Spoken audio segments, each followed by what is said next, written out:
want to congratulate the parents and grandparents and the families who are celebrating Hatsumairi today. In your arms, you hold a future Buddha. So please try to remember that as you are changing their diapers, as they're throwing up on you, all those fun things of being a parent, that they are future Buddhas, so handle them with care, love, and kindness. Okay, so my name is Reverend Shinseki, and when I was going to school in Japan, people would always say, "Oh, Shinseki." That in Japanese that means relative. So you're related to Reverend Hamada. He must be your cousin, or is he your brother? Because they kept calling me Hamada when my name was Shinseki, which they interpreted as being you're related to Reverend Hamada. So, okay, that was fine. They were mixing us all up, and that was okay because whenever he got in trouble, I would say that he's not my brother, he's not my cousin, he's just my good friend. But today is Gotane. We celebrate the birthday of our founder, Shinran Shonin. And I'm going to speak a little bit to the Dharma School students, and then I'll speak to the adults. So whenever we gather this time in May, it's really a change in weather. It starts to get warmer. It's the end of spring, the beginning of summer. And so the weather can really affect us and how we feel and what we do. So it might be sunny outside, and then you feel really good. It makes you feel warm, it makes you feel comfortable, it makes you feel happy. It might be raining outside, and that might make you depressed or tired and not want to go outside. But we have to remember that no matter what the weather is like, there may be clouds out there, but the sun is always shining, right? We understand that it never stops shining. This has been compared to Amida's great compassion that is reaching out to us, embracing us all. So sometimes weather can affect us where we feel really uncomfortable, maybe full of anxiety, maybe even angry. But remember that sun is always shining behind those clouds. So like a mother that holds a baby, Amida embraces us. The more the child cries, the more the child fights to get away, the more the mother embraces, holds tighter to the child. This is symbolic of Amida's great compassion, great love, that no matter how much we resist, no matter how much we are not believing or embracing, Amida still accepts us just as we are. Okay? So how many of you at home have chores? Chores, work at home. I know mothers and fathers do, but how about you guys all have chores? Not everybody's raising their hand. I hope you all have chores to do. Because when I was growing up, we always had chores. And one thing about chores, it's not work, but it's adding to what goes on to make a house run, make a family together. So cleaning the kitchen, cooking, doing laundry, whatever your chores may be, those are part of your participation and your addition to making a house run. So it's important that you do those chores and do them well and do them diligently. Okay? Now, when I was growing up, as I mentioned, I had chores to do. We did gardening, we did help cook meals, we cleaned the house, and there were 6 kids in our house growing up. So we all had different chores to do. Sometimes, especially my older brother, who shall not be mentioned, his name is Chris, he would always try to skip out on chores. And he'd say, "Jay, that was your job. You were supposed to do that." And I said, "No, that wasn't me. That was your job." And we'd argue. All these different chores that were not being done, we thought somebody else was doing it. My brother would always blame me for chores that didn't get done, whether it was in the garden or in the kitchen or wherever. So when we look at this picture here, we see a picture of someone with all these different arms: frying pan, hammer, clock, computer, socks. All these are representative of all the things that go on to keep our house going and moving and clean and feeding us and all of these things. And to the right is the Bodhisattva Kannon, who is representing all these different things. So the message here is that all these things are being done for you and I so that we can live our lives. When the chores get done, then we can eat. When the chores get done, we can study. When the chores get done, we can go outside. All these things need to be done so that we can live our lives. So between my brother and I, my older brother, Chris, he would always say, "I thought you did it." And I'd say, "Well, I thought it was my turn." Or I thought I would get things my way. And I'd always, still today, my brother is, 76? I tell him, "I thought you were nicer." Or I thought you would like me. Okay? These are brothers, though. They always are. We're always fighting. We're always arguing, always blaming each other for things. This is a way of seeing ourselves, how we talk to our brothers or sisters, how we talk to our parents. You know who this is, right? Pigpen. Pigpen, I like this guy because he's very honest. He's just being who he is. But one thing about Pigpen, wherever he goes, the dirt follows, right? He sits at a desk and the desk gets dirty. He sits at the dining room table at home, the dining room table gets dirty. So wherever Pigpen goes, this dirt follows him everywhere. We can be like Pigpen, and think unpure thoughts, but the Buddha wants us to think pure and beautiful thoughts. More like Snoopy, whose love and compassion embraces, what's the bird's name? Woodstock, thank you. Somebody's listening. So we can be like Pigpen or we can be like Snoopy, either way. But the Buddha wants us to be kind and gentle to every living thing. We may be thinking things deep inside ourselves that aren't always clean, pure, and beautiful. But the Buddha asks us to have nice thoughts, to listen to his teachings. It helps us think pure and beautiful thoughts. Also, to understand that when we're not thinking pure and beautiful thoughts, we might be selfish, we might be cruel, but the Buddha shows us this inner self is still embraced by the Buddha. Like that picture of the baby who is fighting his mother. Amida will hold us close, even more so when we fight and we deny the compassion of the Buddha. Remember, it's always there. Okay? Thank you. Please join me in Gasho. Namo Amida Butsu. Namo Amida Butsu. Namo Amida Butsu. Namo Amida Butsu. Namo Amida Butsu. Okay.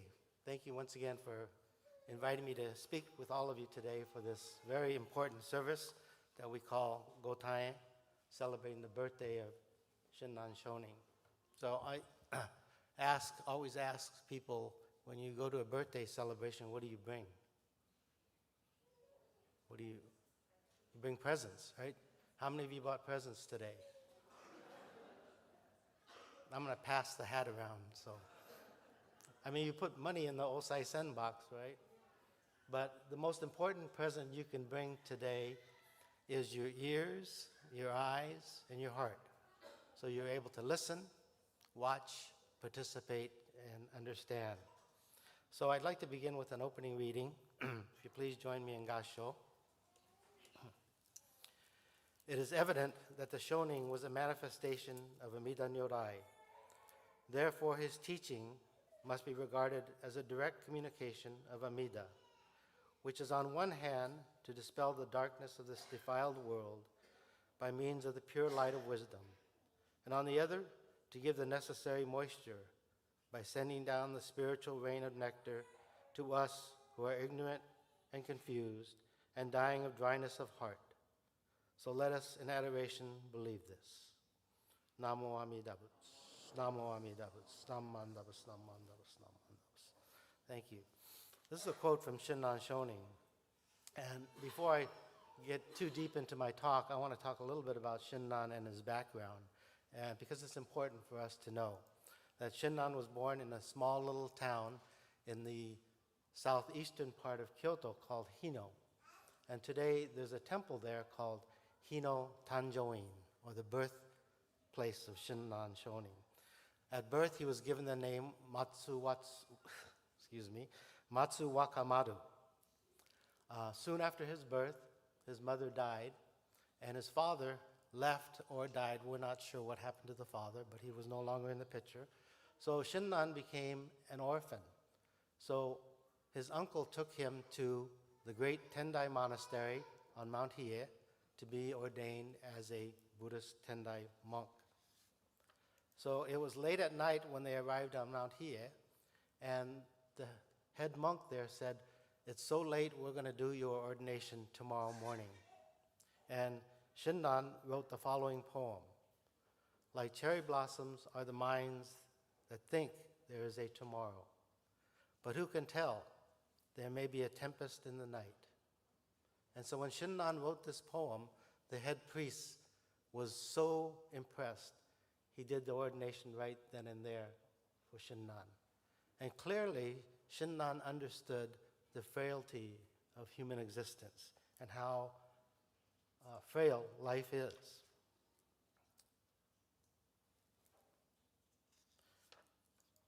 So Shinran spent the next 20 years on Mount Hiei studying and trying to become a Buddha. That was his goal, reach enlightenment, become a Buddha. But after 20 years, he decided this wasn't working for him, so he traveled down into the city of Kyoto, stayed at a place called Dokakudo, which is a small little temple in the center of Kyoto. He spent the next 100 days there in meditation. On the 95th day, he had a vision of Prince Shotoku, shown here in the picture. In this dream, Shotoku told him to go seek out Honen. And that was only one part of the dream. This Shotoku came to him in the form of a bodhisattva, Kannon, the bodhisattva of infinite compassion. And the bodhisattva said to him that if your desires cause you to marry, then he would take the form of a woman, marry him, and together they would practice the Nembutsu. This dream allowed Shinran to break away from traditional monastic life on Mount Hiei, validating his own marriage to his wife Eshini and affirming that Amida Buddha's compassion is for all people. So it's very interesting that Amida Buddha sometimes is depicted, with a statue standing like this, but sometimes sitting like this in the picture, and sometimes accompanied by the Bodhisattva of compassion on his right, the Bodhisattva of wisdom on his left. And their names, Amitayus and Amitabha, put together create the name Amida Buddha. And Shinran, he saw the Prince Shotoku that came to his dream as the Bodhisattva of compassion.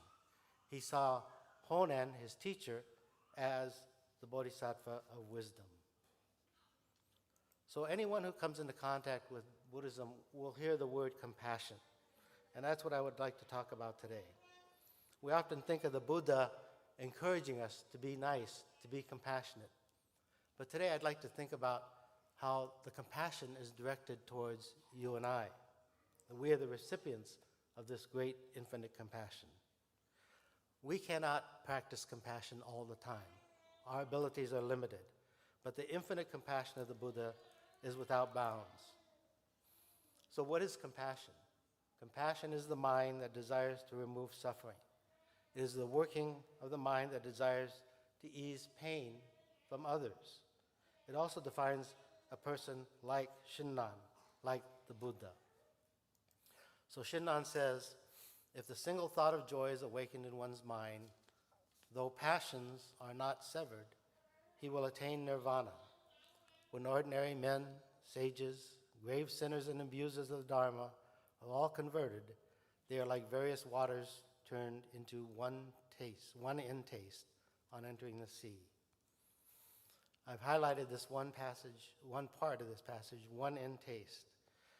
He sees all of us differently, and yet he sees us all the same as far as through the eyes of Amida Buddha. When the single thought of joy is awakened, we respond with the words, Namo Amida Butsu. We are converted and we become one with all beings. Today I want to emphasize the idea of universal compassion and this embracing of even the worst of us, which makes us all one. Shinran goes on to say, whenever you enjoy the benevolence of Amida, know that there is another with you. Whenever you speak of the benevolence of Amida with one who shares the same faith with you, remember you are three in company, for I, Shinran, shall always be with you. So Shinran often spoke of this oneness of all beings in the embrace of Amida's compassion. Here, Shinran is clearly saying that we are all one in the same. So how can we be like someone as great as Shinran Shonin?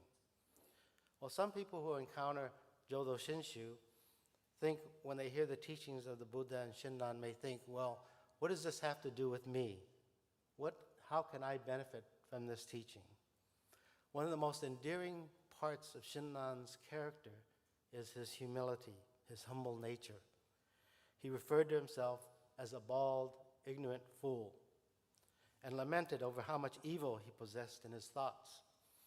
When we think of Shinran, we don't think of him in that way. We think of him as Shinran Shonin, the great saint.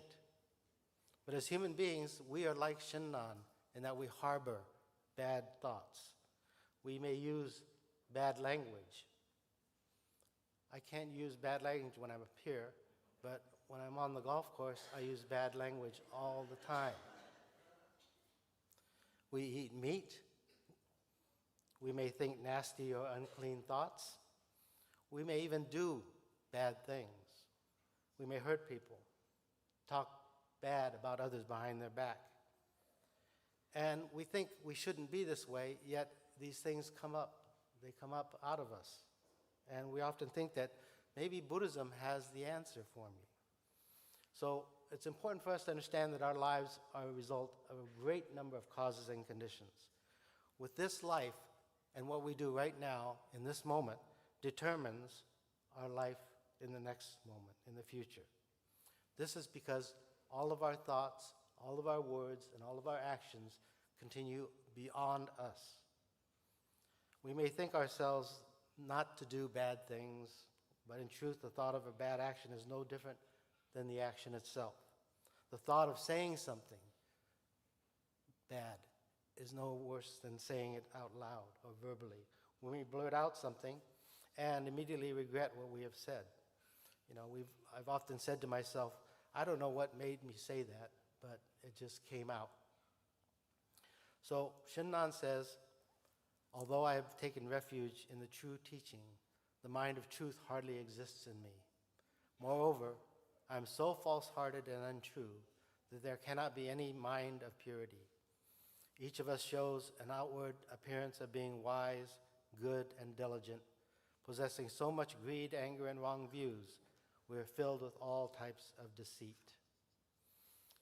Shinran Shonin's teaching of Namo Amida Butsu is meant for people just like Shinran, just like you and I. We may think that we are not perfect, we may not do bad things, but we do think about it every now and then. Just on the drive over here, I was wondering why the guy in front of me was driving so slow. Didn't he know I had to be at church at a certain time? But I don't know what's going on in the mind of that person. It's just what's going on here in my mind. Namo Amida Butsu is meant for people just like me. That is exactly how Shinran felt. And that is why his birthday is so important for us. Through his life, we can hear this beautiful teaching and achieve stability and peace of mind. So Sensei thank you for the nice introduction. He talked about how I went to a school in Japan called Chuo Bokyo Gakuin, the Central School of Buddhism.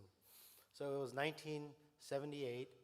I graduated from the Institute of Buddhist Studies, and I was at the airport in San Francisco, about to board an airplane to go to Japan and spend the next 3 years there studying. I was nervous, I was scared, I was not sure of what I was doing, but there was all these people there to say goodbye.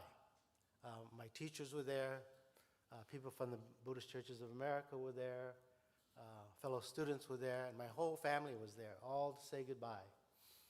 So my father came up to me and gave me some yen. My mother gave me a little brown bag. Okay. I opened up the bag and I see a peanut butter and jelly sandwich. And I said to my mother, I don't want a sandwich. Right? I don't want a sandwich. Right then and there, I destroyed my mother. See, my parents, they didn't hug or they didn't kiss goodbye, but they wanted to show their love. They wanted to show their concern for me. So my father gave me yen. My mother gave me a peanut butter and jelly sandwich. It was their hearts reaching out and touching me. But at that moment, I was more concerned about what was going on with me and not with my parents, and I destroyed them with my thoughts, my words, and my actions. You know, in Jodo Shinshu, what is of paramount importance is Namo Amida Butsu, the great compassion of Amida Buddha. Amida represents truth itself. This is the truth of life that is moving towards us, not away from us, but towards us. The 18th vow of Amida represents the stability and peace of mind that the truth of life offers as great compassion. So this quote that I began my talk with is important because it talks about the stability and peace of mind and the realization of the Pure Land. And it shall be attained by all those who possess a sincere and trusting mind. In essence, those who have entered the embrace of Namo Amida Butsu shall be granted stability and peace of mind and realize the state of the Pure Land.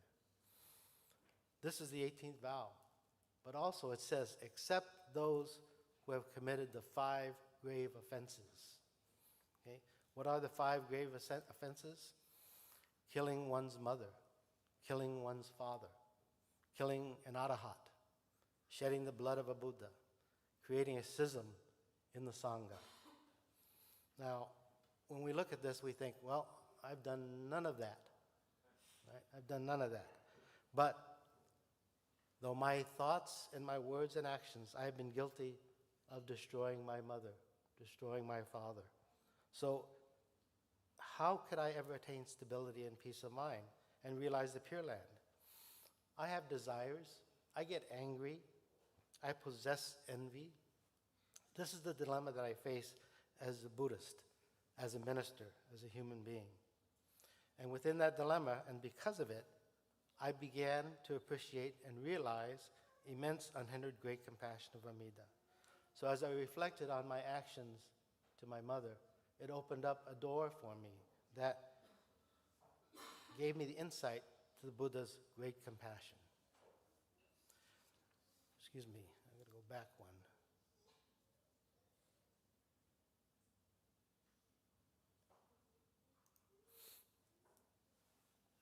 Okay. And these statements that our parents make, you know, if you're not back in time, you won't get dinner. If you don't eat your dinner, you won't get any dessert. If you don't do all your homework, you can't watch TV. These are not meaningless threats. They're outbursts of love and compassion. They are meant to emphasize what is most important in your life: your safety, your future, your health. This is the same case with the 18th vow. Shinran explains that the 18th vow is not excluding anyone, but is intended specifically for those who commit the 5 grave offenses. Shinran goes on to say that the great compassion of Amida is directed specifically towards those who dwell in the realm of greed, anger, and ignorance. And Shinran sees himself and people like us who dwell in the realm of greed, anger, and ignorance as one and the same as far as Amida is concerned. So how do we awaken this insight? How do we come to this realization? It comes through life experience, but also comes through our perspective and how we look at the world. So, this picture, what do you see?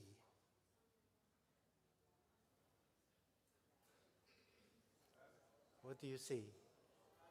A rabbit, I heard? Or a duck, right? If you look at it a certain way, it's a duck. Look at it another way, it's a rabbit.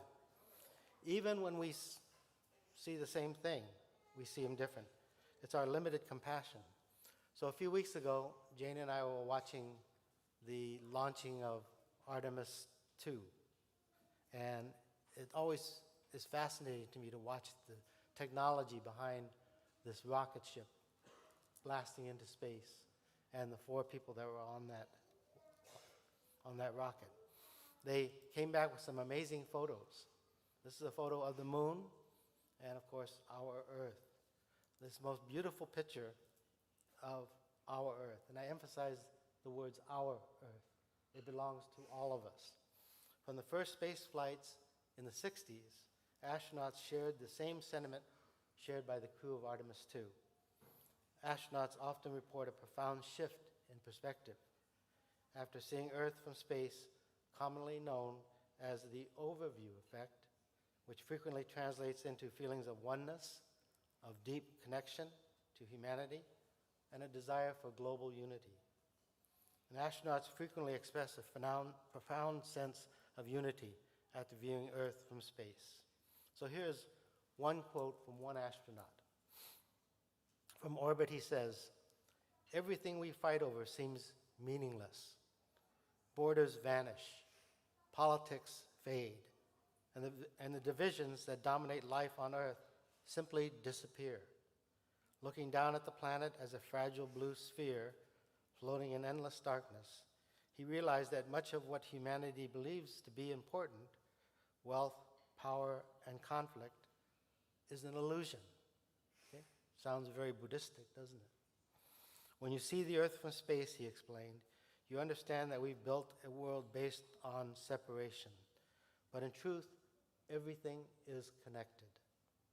The astronaut described this awakening as both beautiful and painful, a moment when he saw clearly that humanity is living a lie, blinded by greed and ego while ignoring the planet that sustains us. His message is now a reminder of what astronauts call the overview effect, a deep emotional and cognitive shift that occurs when viewing Earth from space. It changes how they see life, unity, and the purpose forever. Perhaps, he suggests, the real journey humanity must take isn't to Mars or beyond, but back home to rediscover the truth of who we are and how we deeply belong to one another and to this fragile planet.